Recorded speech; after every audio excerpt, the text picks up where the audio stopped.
Si l'argent entre avant que ton cœur soit guéri, ce n'est pas une bénédiction, c'est une malédiction. L'argent entre dans les mains d'un homme perdu, il s'autodétruit. Mais l'argent entre dans les mains d'un homme sage, il construit. Tu penses que l'argent est la solution à ton mal-être? Non. L'argent ne change pas un vide intérieur. Il l'habille. Il le déguise.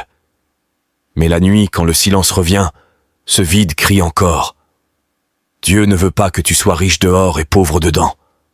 Regarde Robin Williams, célèbre, millionnaire, admiré par le monde entier.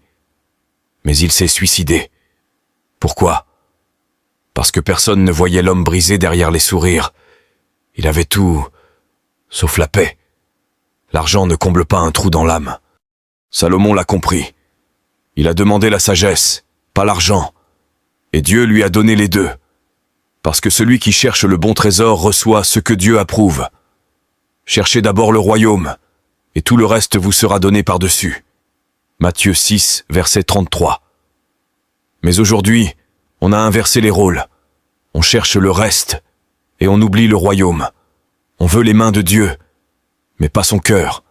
On veut la bénédiction, mais pas la relation. Et ensuite on se demande pourquoi rien ne change. On court comme des fous. On se compare. On envie. Regarde les réseaux sociaux. C'est devenu une compétition de qui a l'air le plus riche. Mais la richesse n'est pas une image. Elle est dans ce que tu supportes quand tout s'écroule. Et la plupart n'ont même pas de base. Le jeune homme riche dans l'Évangile en est la preuve.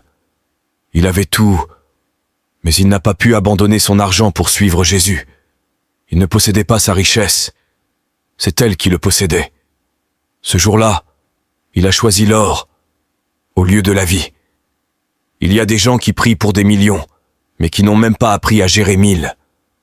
Tu veux la multiplication? D'abord, Dieu regarde ta gestion. Si tu gaspilles ce que tu as, pourquoi Dieu t'en confierait plus? Tu veux qu'il t'élève? Mais es-tu fidèle dans le peu? Beaucoup veulent la moisson, mais méprisent les petites graines. Ils veulent diriger une entreprise, mais refusent de balayer le sol. L'orgueil bloque les promotions. Ce que tu refuses de faire en bas te ferme les portes du haut. Dans Luc 16, verset 10, Jésus dit « Celui qui est fidèle dans les moindres choses l'est aussi dans les grandes. » Dieu regarde ta gestion du peu. Il regarde comment tu te comportes quand personne ne t'applaudit. Il veut te confier plus, mais pas sans preuve de maturité. Tu veux savoir pourquoi Dieu te ferme certaines portes?